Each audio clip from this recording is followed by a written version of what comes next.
உடனேயே சாப்பிட தோணும் இந்த கலர்ஃபுல்லான கீ ரைஸ் ரெசிபி தான் இந்த வீடியோவில் நாம் பார்க்க போகிறோம். Welcome to homemade recipes Tamil.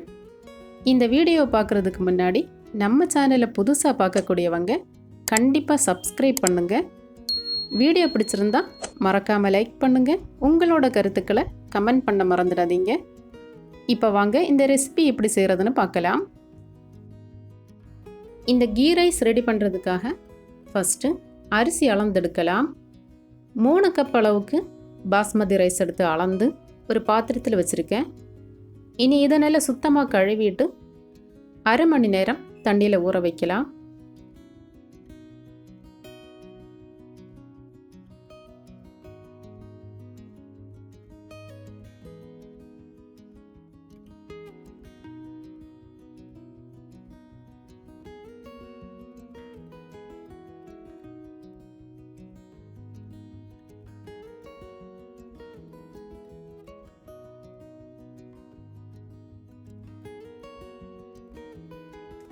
அடுத்ததாக இந்த கீ ரைஸ் ரெடி பண்ணுறதுக்கு தேவையான அளவு பாத்திரம் எடுத்து இதை ஸ்டவ்வில் வச்சு ஹீட் ஆனதுக்கப்புறமா இதில் 3 டீஸ்பூன் அளவுக்கு நெய்யும் சேர்த்து தேவையான அளவு தேங்காய் எண்ணெயும் சேர்க்கணும். அதாவது வெங்காயம் பொரிக்கிறதுக்கு தேவையான அளவு தேங்காய் எண்ணெய் சேர்த்தா போதும். இனி இந்த எண்ணெய் சூடானதுக்கப்புறமா 2 கைப்பிடி அளவுக்கு பெரிய வெங்காயம் நீளவாக்கில் கட் பண்ணி இதையும் சேர்த்து நல்ல கோல்டன் ப்ரௌன் கலரில் வரும் வரை வறுத்தெடுக்கலாம்.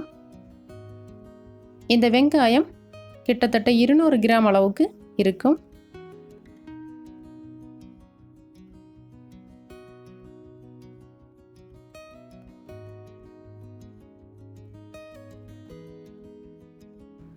இந்த வெங்காயம் 3/4 பாகம் அளவுக்கு வறுபட்டதும் இது கூட நமக்கு தேவையான அளவு கிஸ்மிஸ் முந்திரி பருப்பு சேர்த்து இந்த கிஸ்மிஸ் முந்திரி பருப்பு வெங்காயம் எல்லாம் நல்லபடியாக பொரிஞ்சதும் இதை எடுத்து ஒரு பாத்திரத்தில் மாற்றிடலாம்.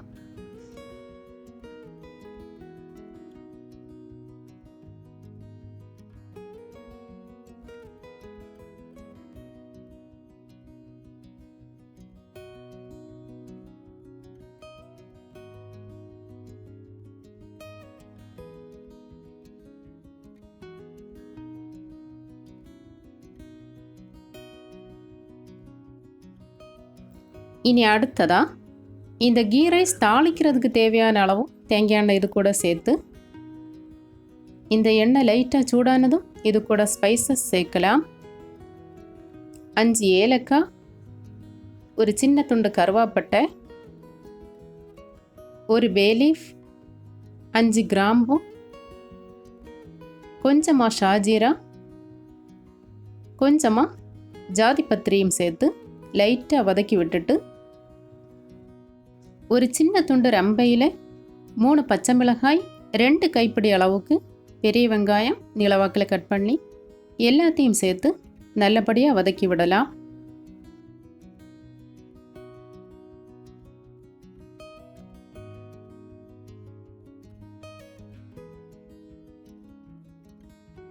இந்த வெங்காயம் பாதி வதங்கினதுக்கு அப்புறமா இது கூட 2 டீஸ்பூன் அளவுக்கு இஞ்சி பூண்டு பேஸ்ட்டும் சேர்த்து இந்த இஞ்சி பூண்டு பேஸ்ட் வெங்காயத்தோட பச்சை வாசனை போகும் வரை நல்லபடியாக வதக்கணும். இந்த வெங்காயம் இஞ்சி பூண்டு பேஸ்ட் நல்லபடியாக வதங்கினாதான் இந்த ரைஸ் சாப்பிட நல்ல டேஸ்ட்டாக இருக்கும், மணமாகவும் இருக்கும். லோ ஃப்ளேமில் வச்சுட்டு மூடி போட்டோம்னா ஈஸியாக வதங்கிடும்.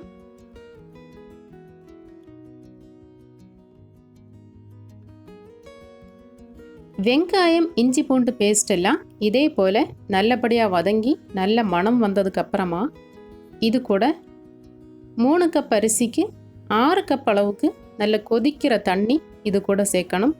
நம்ம வெங்காயம் வதக்கிட்டு இருக்கும்போது இன்னொரு ஸ்டவ்வில் தண்ணியை வச்சிட்டோம்னா இது போல் தண்ணி ரெடி ஆகிடும்.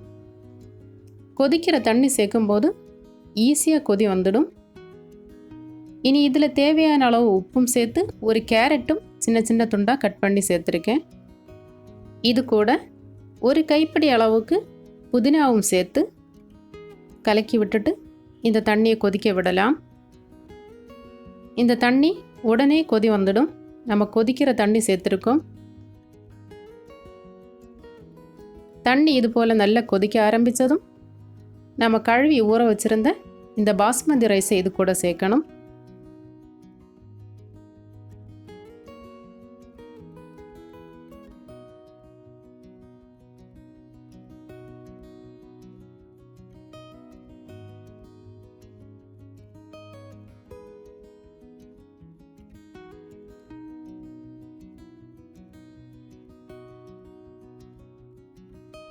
இனி இது கூட 1/4 டீஸ்பூன் அளவுக்கு பைனாப்பிள் எசன்ஸ் சேர்த்து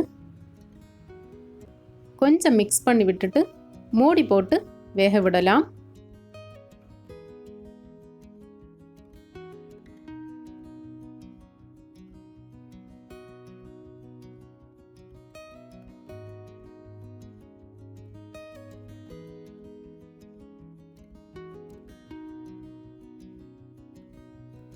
தண்ணியும் அரிசியுமா இது போல் நல்லா கொதிக்க ஆரம்பித்ததும் மூடியை ஓப்பன் பண்ணி ஒரு தடவை மிக்ஸ் பண்ணி விட்டுட்டு லோ ஃப்ளேமில் வச்சு இந்த தண்ணி வற்றக்கூடிய அளவுக்கு குக் பண்ணணும்.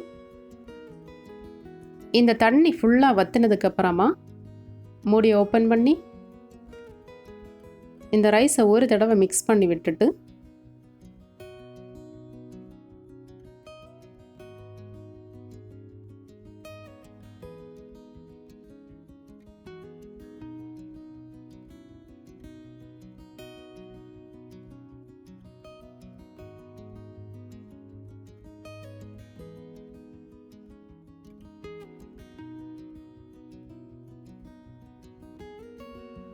இந்த ரைஸ் மேலே 3 டீஸ்பூன் அளவுக்கு நெய் சேர்க்கணும். இது கீ ரைஸ் ஆனதுனால கீ தாராளமாக விட்டால் தான் நல்லா இருக்கும். இனி இது கூட ஆரஞ்சு ரெட் ஃபுட் கலர் கொஞ்சமாக தண்ணியில் மிக்ஸ் பண்ணி இந்த ரைஸ் மேலே லைட்டாக ஊற்றலாம். இது ஒரு கலருக்காக தான். ஆரஞ்சு ரெட் ஃபுட் கலர் இல்லைன்னா எல்லோ ஃபுட் கலரும் சேர்க்கலாம். இனி இது மேலே கொஞ்சமாக புதினாவும் சேர்த்து இந்த ரைஸை தம் போடணும். அதுக்கு ஒரு தோசைக்கல்லை ஸ்டவ்வில் வச்சு அந்த தோசைக்கல் மேலே இந்த பாத்திரத்தை இறக்கி வச்சு மூடி போட்டு லோ ஃப்ளேமில் வச்சு 20 நிமிஷம் இந்த ரைஸை தம் போட்டோம்னா நல்ல பூ மாதிரி உதிரான டேஸ்டியான கீ ரைஸ் ரெடி ஆகிடும். 20 நிமிஷம் கழித்து மூடியை ஓப்பன் பண்ணி பார்த்தோம்னா பார்த்த உடனே சாப்பிட தோணும் நல்ல கலர்ஃபுல்லான டேஸ்டியான கீ ரைஸ் ரெடி ஆகிருக்கும்.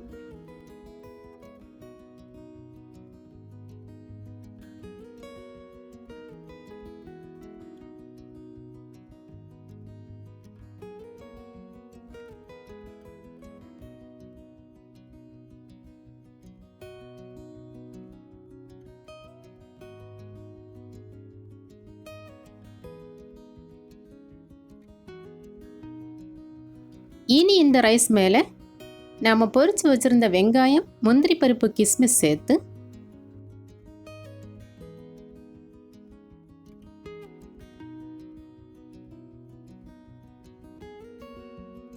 இந்த ரைஸ் கூட ஒரு சிக்கன் கறியோ, மட்டன் கறியோ, பீஃப் கறியோ வச்சு சாப்பிட்டோம்னா இதோட டேஸ்ட் சூப்பராக இருக்கும்.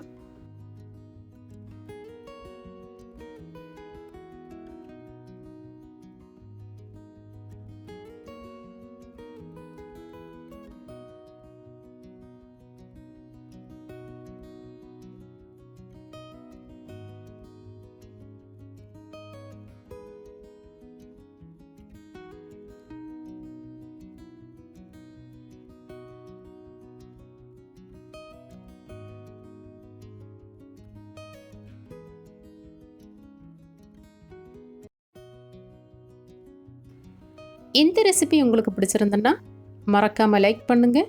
இன்னும் அடுத்தடுத்த ரெசிபியில் சந்திக்கலாம்.